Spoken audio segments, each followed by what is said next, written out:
آپ میں سے کتنے ہیں جنہوں نے مکاشفہ کی کتاب کو اپنے شخصی مطالعے میں پڑھا ہے؟ جنہوں نے کبھی مکاشفہ کی کتاب کو پڑھا ہے؟ کتنے لوگ ہیں؟ شاباش۔ کم لوگ پڑھتے ہیں مکاشفہ کو کیونکہ لوگ سمجھتے ہیں یہ مشکل ہے۔ اگر آپ مکاشفہ کی کتاب اس کا پہلا باب اور اس کی 19ویں آیت پڑھیں تو وہاں لکھا ہے، بس جو باتیں تو نے دیکھی اور جو ہیں اور ان کے بعد ہونے والی ہیں ان سب کو لکھ لے۔ یہ کہنے والا کون ہے؟ خداوند یسوع مسیح۔ سب سے پہلی اور اہم بات کہ بعض اوقات ہم سمجھتے ہیں کہ جو مکاشفہ کی کتاب ہے یہ یوحنا کی ہے۔ یہ مکاشفہ یوحنا کا نہیں بلکہ خداوند یسوع مسیح کا ہے، جو کس پر واضح ہوا، جو کس پر کھلا؟ یوحنا پر۔ تو یوحنا کے وسیلے سے خداوند یسوع مسیح کے مکاشفات جو اس پر ظاہر ہوئے، خداوند یسوع مسیح اس کو کہتے ہیں کہ ان سب باتوں کو لکھ لے۔ کیا کر؟ لکھ لے۔ اور یہ باتیں وہ ہیں جو ہوئی ہیں، جو ہیں اور جو ہونے والی ہیں، کیونکہ 19ویں آیت کے اندر لکھا ہے بس جو باتیں تو نے دیکھی ہیں اور جو ہیں اور جو ان کے بعد ہونے والی ہیں۔ یعنی خداوند یسوع مسیح اسے کہتے ہیں کہ وہ تمام واقعات، تمام باتیں جو ہو چکی ہیں، جو ہو رہی ہیں، جو تو دیکھ رہا ہے تیرے سامنے، اور جو اس کے بعد ہوگا، تو دیکھے گا، سنے گا، اس سب کو لکھ لے، تحریر کر لے۔ اور پھر آگے ایک سلسلہ شروع ہوتا ہے۔ خداوند یسوع مسیح ترتیب کے ساتھ اسے بتاتے ہیں کہ سب سے پہلے کلیسیاؤں کا نمبر آتا ہے، کلیسیاؤں کے نمبر کے بعد، کلیسیاؤں کے پیغام کے بعد پھر وہ تمام واقعات جو اس دنیا میں ہونے والے ہیں، جو اس دنیا کے اندر وقوع پذیر ہوں گے، مہریں کھولنے کا ذکر ملتا ہے۔ پھر فرشتے جو پیالے لے کر آئے ہیں ان کا ذکر ملتا ہے۔ ان ساری باتوں کے اندر آنے والے جو واقعات ہیں ان کے بارے میں بیان کیا گیا ہے۔ اس کو بائبل کی زبان میں ایسکٹولوجی کہتے ہیں، علم الآخرت، یعنی آخری وقت کا علم، آخری وقت کے بارے میں جو باتیں ہیں ان پر غور و خوض کرنا۔ اب جی یہ جو مکاشفہ کی کتاب ہے اس کے اندر 7 کا عدد جو ہے یہ کاملیت کا عدد ہے۔ کس کا جی؟ کاملیت کا عدد ہے۔ اور 7ویں دن یا 7واں نمبر، 7 چراغ دان، 7 روحیں، یہ ساری چیزیں خدا کے کامل اختیار کو ظاہر کرتی ہیں۔ اور اس کے اندر 7 مہریں ہیں، 7 پیالے ہیں اور 7 نرسنگیں ہیں۔ ان تمام جو باتیں ہیں، جو نرسنگیں ہیں، مہریں ہیں، پیالے ہیں، ان کے ساتھ 7 کا عدد اس لیے جڑتا ہے کیونکہ یہ کائنات کی تکمیل کی بات کرتے ہیں، یہ اس دنیا کے اختتام کی بات کرتے ہیں۔ خدا یوحنا کو بتاتا ہے کہ کیا ہونے والا ہے۔ جب وقت ختم ہو جائے گا، ہر چیز مکمل ہو جائے گی اور پھر آگے کاملیت کا اور ابدیت کا آغاز ہوگا، تو اس وقت کیا کیا وقوع پذیر ہوگا۔ خداوند یسوع مسیح یوحنا سے کہتے ہیں کہ لکھ لے۔ اور بالخصوص جو 10واں باب ہے اس کے اندر خداوند یسوع مسیح یوحنا کو جو کچھ دکھاتے ہیں، جو کچھ اس پر ظاہر ہوتا ہے، وہ اس سے پہلے ہے کہ جو آخری نرسنگا ہے وہ پھونکا جائے، آخری مہر جو ہے وہ کھولی جائے اور آخری پیالہ جو ہے وہ انڈیلا جائے۔ خداوند یسوع مسیح سے کہتے ہیں کہ دیکھ، اور وہ جو کچھ دیکھتا ہے اس کو لکھتا ہے۔ اگر آپ 10واں باب اس کی پہلی آیت سے پڑھیں تو وہاں لکھا ہے، پھر میں نے ایک اور زوراور فرشتے کو بادل اوڑے ہوئے آسمان سے اترتے دیکھا۔ اس کے سر پر دھنک تھی اور اس کا چہرہ آفتاب کی مانند تھا اور اس کے پاؤں آگ کے ستون کی مانند، اور اس کے ہاتھ ایک چھوٹی سی کھلی ہوئی کتاب تھی. کس کے ہاتھ میں جی؟ اس فرشتے کے ہاتھ میں. اس نے اپنا دانا پاؤں تو سمندر پر رکھا اور بایاں خشکی پر، اور ایسی بڑی آواز سے چلایا جیسے ببر دھاڑتا ہے. اور جب وہ چلایا تو گرج کی 7 آوازیں سنائی دیں.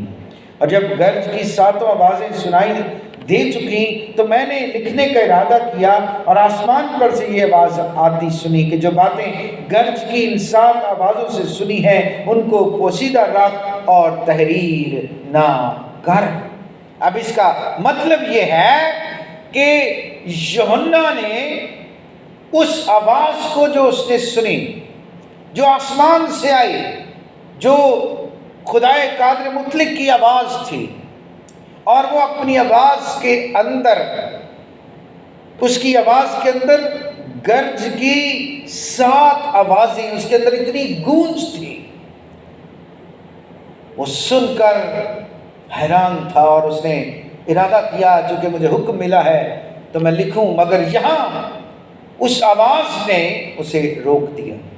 اب اس سے پہلے کہ ہم آگے بڑھیں، میں آپ کو بتانا چاہتا ہوں کہ یہاں 10ویں باب کے اندر مختلف جو بائبل کے علماء ہیں وہ مختلف آراء رکھتے ہیں، مختلف خیال رکھتے ہیں. کچھ تو اسٹریٹ اوے جیسے لکھا ہے اسی طرح بیان کرتے ہیں کہ یہ فرشتہ ہے جس کا ایک پاؤں سمندر پر اور دوسرا خشکی پر.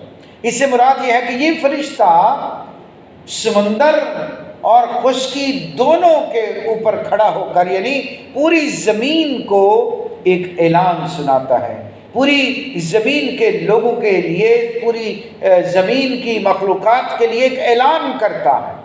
اور اس اعلان کو کرنے سے پہلے آسمان سے آوازیں آتی ہیں، اور وہ جو ساری چیزوں، آسمانوں اور زمین کا بنانے والا ہے، اس کی آواز ہے یہ، یعنی خدا کی آواز ہے جو وہ فرشتہ لے کر اس زمین پہ آیا ہے. اور فرشتے کے ہاتھ میں ایک چھوٹی سی کتاب ہے جو کھلی ہوئی ہے. اب مکاشفہ کی کتاب کو حتمی طور پر بیان کرنا یہ بڑا مشکل ہے، لیکن یہاں جو دوسرا خیال پایا جاتا ہے اس فرشتے کے لیے جو سمندر اور خشکی پر کھڑا ہے، اس سے مراد خداوند یسوع مسیح ہیں. بہت سارے جو علماء ہیں وہ بیان کرتے ہیں کہ ہو سکتا ہے یہ خداوند یسوع مسیح ہوں، کیونکہ اسی کو پوری کائنات پر اختیار ہے. لیکن میں اس رائے کا حامل ہوں کہ یہ خداوند یسوع مسیح نہیں، بلکہ یہ ایک فرشتہ ہی ہے، کیونکہ فرشتے جو ہیں وہ بھی بہت بڑے ہیں، ان کو اختیار دیا گیا ہے اور وہ خدا کے حکم سے جو چاہتے ہیں کر سکتے ہیں. جو خدا نے کہتا ہے وہ کرتے، ان کے پاس اختیار ہے، قدرت ہے. اور وہ فرشتہ جو ہے وہ خدا کی طرف سے ہے. اور وہ فرشتہ اس لیے ہے کیونکہ یہاں پہ لکھا ہے کہ جب وہ فرشتہ زمین اور خشکی پر، یعنی سمندر اور خشکی پر کھڑا ہے، تو پھر اس فرشتے کے کھڑے ہونے کے باوجود، اس کے ہاتھ میں جو کتاب ہے وہ کھلی ہونے کے باوجود، آواز آسمان سے آ رہی ہے. اور وہ آواز کس کی ہے جی؟ وہ آواز خدائے قادر کی ہے. اور اگر بولنے والا اوپر ہے، اگر خداوند یسوع مسیح جو بولنے والا ہے وہ اوپر ہے، تو پھر یہاں نیچے جو کھڑا ہے وہ فرشتہ ہے، وہ خداوند یسوع مسیح نہیں ہے. اب آواز آئی ہے یوحنا کو کہ جو کچھ سن رہا ہے، جو کچھ تو نے لکھ لیا ہے، فرشتے کو دیکھا، اس کے ہاتھ میں کتاب ہے، وہ تو نے دیکھی، وہ تو نے لکھ لی ہے، لیکن جو کچھ آواز سے تو نے سنا، جو آسمان سے آواز آئی ہے، اس کو تحریر نہ کر. یقیناً یہ ایک راز کی بات ہے، یہ ایک پوشیدہ راز ہے جس کے بارے میں بھی مختلف آراء پائی جاتی ہیں کہ شاید یہ خاص ایمانداروں پر خدا کے رحم کو ظاہر کرتا ہے کہ آخرکار بالآخر خدا اپنے لوگوں پر رحم کرے گا. اس سے مراد یہ بھی ہو سکتا ہے کہ خدا بنی اسرائیل کی نجات کی بات کرتا ہے کہ بالآخر خدا اپنے لوگوں کو جن کو اس نے ابراہیم کے وسیلے سے چنا تھا، وہ اپنی طرف راغب کرے گا، ان کو رہائی بخشے گا اور انہیں فتح بخشے گا، اور وہ خدا کے لوگ ٹھہریں گے. کچھ بھی ہے، لیکن اسرائیل پرانا ہے یا نیا ہے خدا کے لیے برابر ہے۔ وہ اسرائیل جو نسلی اعتبار سے عبرانی ہیں، اسرائیلی ہیں، وہ بھی خدا کے لوگ ہیں ابراہیم کے وسیلے سے۔ خدا نے ان کو چنا، وہ آج بھی ان سے پیار کرتا ہے، وہ ان کو بچانا چاہتا ہے، وہ بالآخر ان کو بچائے گا۔ لیکن میں اور آپ نیا اسرائیل ہیں، میں اور آپ خداوند یسوع مسیح کے وسیلے سے چھڑائے اور بچائے گئے ہیں، میں اور آپ خداوند یسوع مسیح کے وسیلے سے چنے گئے اور خدا کے لیے خاص کیے گئے لوگ ہیں۔ اس لیے یہ امید میرے اور آپ کے لیے بھی ہے کہ بالآخر خدا ہمیں اپنے کلام کی قدرت سے چھڑائے گا، بالآخر وہ ہمیں اس دنیا کی قید و بند سے، اس دنیا کی صعوبتوں سے، دنیا کے دکھوں اور زار ثانیوں سے نکالے گا، بچائے گا اور ہمیں اپنی بادشاہی کا حصہ بنائے گا۔ اس لیے اس کو راز رکھنے کے لیے کہا گیا ہے تاکہ پتہ نہ چلے۔ میں یہ سمجھتا ہوں کہ اگر خدا اپنی اس مہربانی، اس رحم کو ظاہر کر دیتا تو شاید کوئی خدا کے لیے تیار نہ ہوتا، کیونکہ سب یہی سمجھتے کہ بالآخر تو ہمیں معافی مل جائے گی۔ اس لیے خدا نے جو تیاری کا عنصر ہے اس کو قائم رکھنے کے لیے یوحنا سے کہا کہ اس کو پوشیدہ رکھ، اس کو نہ لکھ۔ ہاں بالآخر وہ بچائے گا، لیکن ان کو جو اس کی آواز سنتے اور اس پر عمل کرتے ہیں۔ اب وہ فرشتہ جو سمندر اور خشکی پر کھڑا ہے، اس نے اپنا دانا ہاتھ آسمان کی طرف اٹھایا، اور جو ابدالآباد زندہ رہے گا، اور جس نے آسمان اور اس کے اندر کی سب چیزیں اور زمین اور اس کے اوپر کی چیزیں، سمندر اور اس کے اندر کی چیزیں پیدا کی ہیں، ان کی قسم کھا کر کہا کہ اب اور دیر نہ ہوگی۔ یہ ڈیکلریشن ہے، یہ فرشتہ اس کی قسم کھا رہا ہے۔ یہ بھی ایک اور کلو ہے کہ یہ فرشتہ ہی ہے، یہ یسوع مسیح نہیں ہے، کیونکہ یہ قسم اس کی کھا رہا ہے جو خالق ہے، جس کے وسیلے سے ساری چیزیں پیدا ہوئی۔ اور وہ وسیلہ کون ہے؟ وہ وسیلہ خداوند یسوع مسیح ہے، جو آسمان اور زمین کا کریٹر ہے۔ Who is the creator of heavens and earth and everything on the earth, everything inside the sea۔ ہر چیز جو بنی ہے وہ کس کی قدرت سے؟ یوحنا کی انجیل میں لکھا ہے سب چیزیں اس کے وسیلے سے پیدا ہوئی ہیں۔ تو اس کا مطلب یہ ہے کہ یہ جو بول رہا ہے، جو بھیجا گیا ہے، یہ فرشتہ ہی ہے۔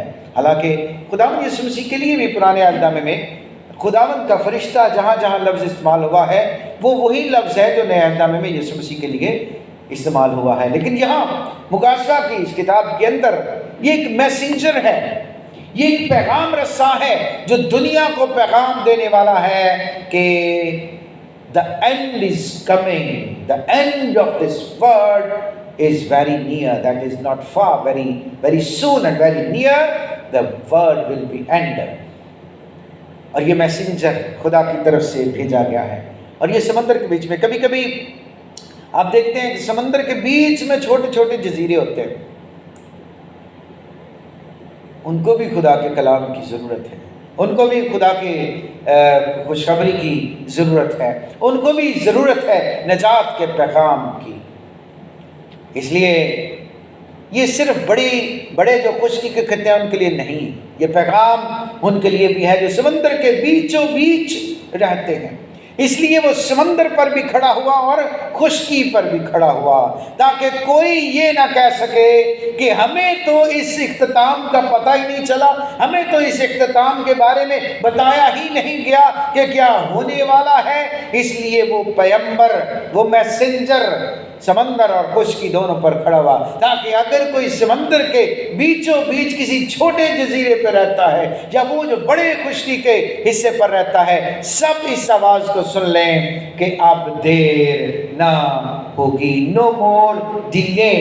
اب عدالت زیادہ دور نہیں ہے، اب دنیا کا خاتمہ زیادہ دور نہیں ہے۔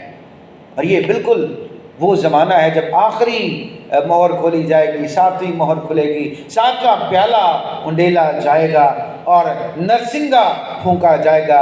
یہ اس سے پہلے تیاری کا زمانہ ہے، اور میں سمجھتا ہوں یہ خدا کی بہت بڑی محبت خدا کی بہت بڑی مہربانی ہے انسانوں کے ساتھ، کیونکہ انجیل کہتی ہے کہ وہ کسی گنہگار کی ہلاکت نہیں چاہتا ہے کہ سب توبہ کریں اور خدا کی بادشاہی کا حصہ بنیں۔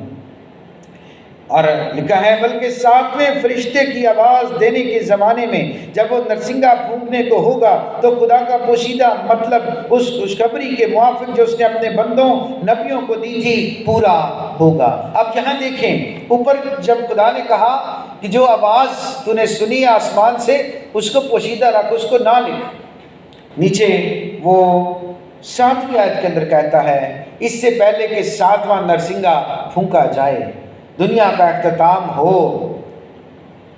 خدا کا پوشیدہ مقصد جو پہلے پوشیدہ رکھا گیا ہے وہ ظاہر ہوگا۔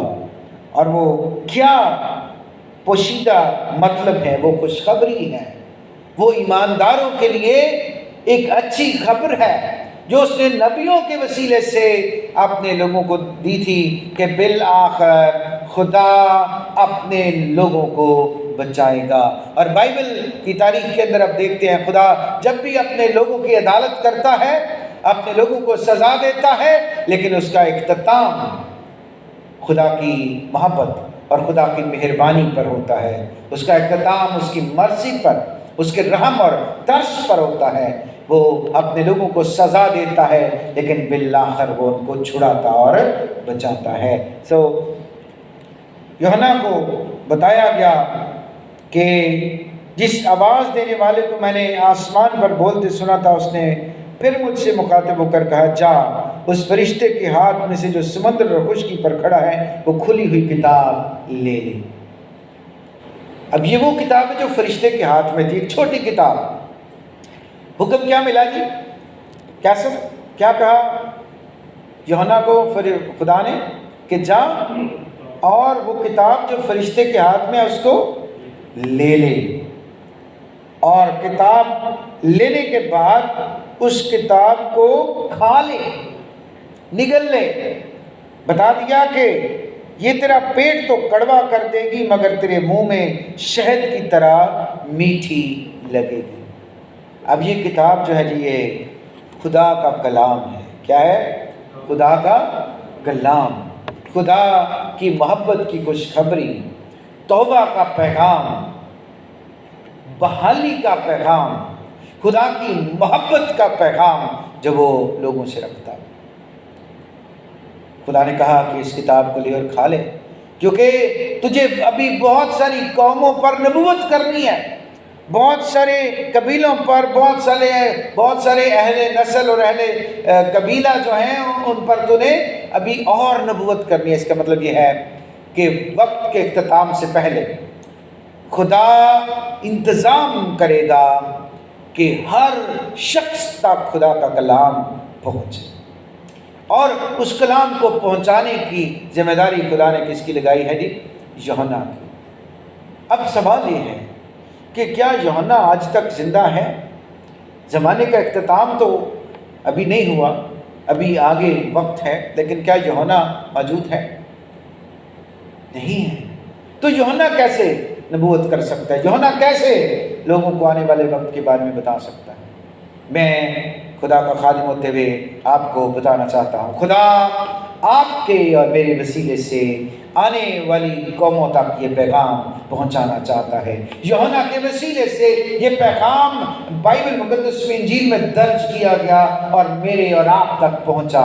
اب میرے اور آپ کے وسیلے سے آنے والی نسل تک اس پیغام کو خدا پہنچانے والا ہے، اور یہ اس وقت ہوگا جب ہم یوحنا کی طرح اس کتاب کو جو خوشخبری کی کتاب ہے، اس کتاب کو جو خدا کی محبت کا پیغام ہے نگل لیں گے، اپنے اندر اپنے پیٹ میں نگل لیں گے۔ اور بیان کیا گیا ہے کہ منہ میں میٹھی لگے گی لیکن پیٹ کڑوا ہو جائے گا۔ بڑی دلچسپ بات ہے، کوئی چیز آپ کھائیں تو میٹھی لگے اور آپ کا پیٹ کڑوا ہو جائے۔ آپ نے کبھی اینٹی بائیوٹک کھائی ہے؟ اینٹی بائیوٹک جو ٹیبلٹس ہوتی ہیں وہ اندر سے بڑی کڑوی ہوتی ہیں، لیکن ان کے اوپر انہوں نے شوگر کا کوٹ کیا ہوتا ہے اوپر۔ آپ کے منہ میں وہ کڑوی نہیں لگتی ہیں، آپ کو ایسے ہی لگتا ہے جیسے میٹھی ہیں، لیکن جب وہ آپ کے پیٹ میں جا کے گھلتی ہیں تو پھر وہ آپ کے پیٹ میں اپنی کڑواہٹ کو ظاہر کرتی ہیں. آپ اس کو فیل کر سکتے ہیں. جب کبھی آپ کو کوئی ڈکار آ جاتا ہے یا آپ کو احساس ہوتا ہے کہ پیٹ میں کچھ ہو رہا ہے تو پھر آپ فیل کرتے ہیں کہ پیٹ کے اندر اس کی وجہ سے کڑواہٹ ہے. اب یہ جو خدا کا کلام ہے یاد رکھیں یہ دونوں طرح سے اثر کرتا ہے. یہ بہت میٹھا بھی ہے اور یہ بہت کڑوا بھی ہے. میٹھا کن کے لیے؟ میٹھا ان کے لیے جو اس پر عمل پیرا ہوتے ہیں، میٹھا ان کے لیے جو اس پر ایمان رکھتے ہیں، اور کڑوا ان کے لیے جو اس کے مطابق اپنی زندگی بسر نہیں کرتے. ان کے لیے اس کے اندر سخت پیغامات ہیں. ان کے لیے اس کلام کے اندر سزا کا پیغام ہے کہ خدا انہیں معاف نہیں کرے گا. اس کا ایک اور مطلب یہ بھی ہے کہ کلام کو پڑھنا، اس کا مطالعہ کرنا، اس کو قبول کرنا تو آسان ہے، میٹھا ہے. ہم سن کے کہتے ہیں واہ واہ قاضی صاحب بہت اچھا کلام سنایا آپ نے، کہتے ہیں کہ نہیں؟ کہتے ہیں آپ نے پیغام بہت اچھا دیا ہے، آج کا کلام بہت اچھا تھا، بڑا مزہ آیا. لیکن پتہ اس وقت چلتا ہے جب اس پر عمل کرنے کی باری آتی ہے. تو کڑوا ہونے سے مراد یہ ہے جی کہ کلام کو قبول کر کے ہمیں اچھا لگتا ہے، ہم خدا سے برکت پاتے ہیں، لیکن پھر اس دنیا میں اس کلام کے مطابق چلنا، اس پر عمل کرنا ہمارے لیے بڑا مشکل ہے، سخت ہے. یہ ہماری زندگی کو کبھی کبھی کڑواہٹ سے بھر دیتا ہے.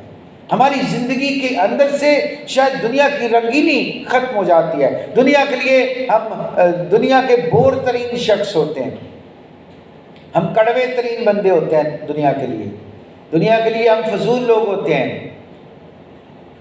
لیکن خدا جانتا ہے کہ چونکہ ہم کلام کے مطابق زندگی بسر کر رہے ہیں، اس لیے اس کلام کی جو سچائی ہے کبھی کبھی وہ انسانوں کے لیے کڑواہٹ کا باعث بن جاتی ہے. آپ نے ایک محاورہ سنا ہوگا کہ سچ جو ہے وہ کڑوا ہوتا ہے، سچائی ہمیشہ کڑوی لگتی ہے. اور کلام مقدس جو ہے یہ ایک ایسی سچائی ہے جسے ہم قبول کر لیں. قبول کرنے کے بعد جب اس کے مطابق زندگی بسر کرنے کی بات آتی ہے تو پھر ہمیں صلیب اٹھانی پڑتی ہے.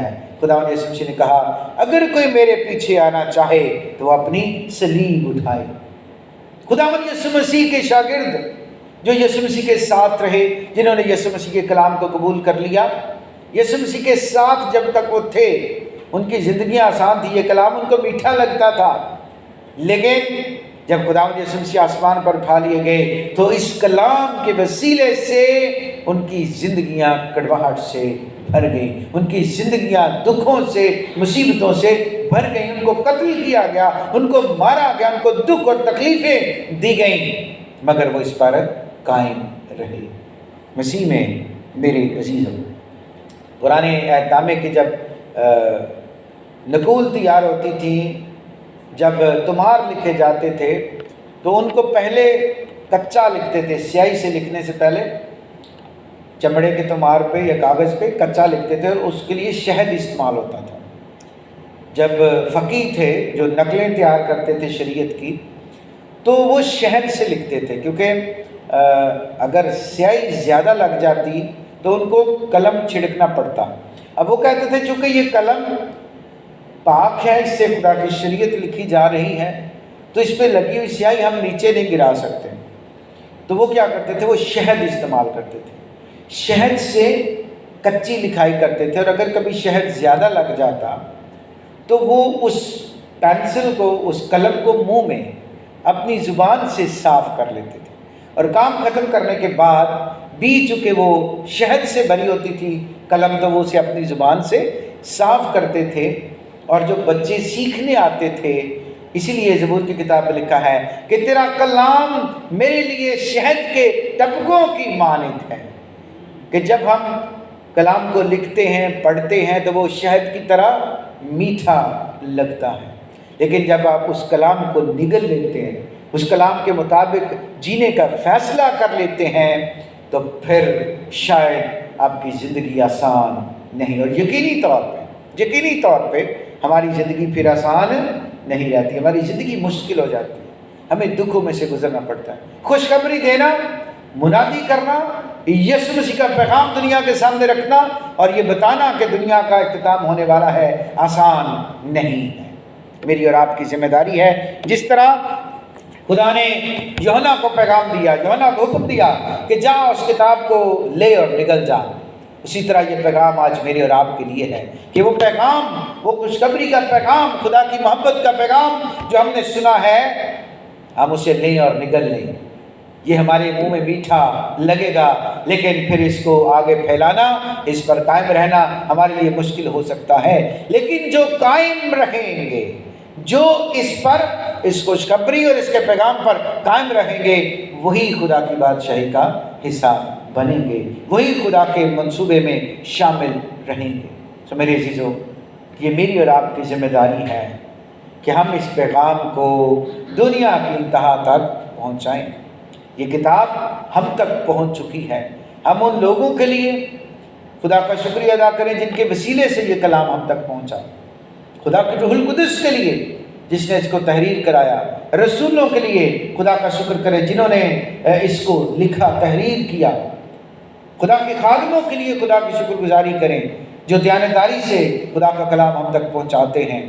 اور اگر یہ ساری چیزیں اسی طرح حفاظت سے ہم تک پہنچی ہیں تو پھر یاد رکھیں ہمیں اس کو ذمہ داری سے آگے پہنچانے کی ضرورت ہے۔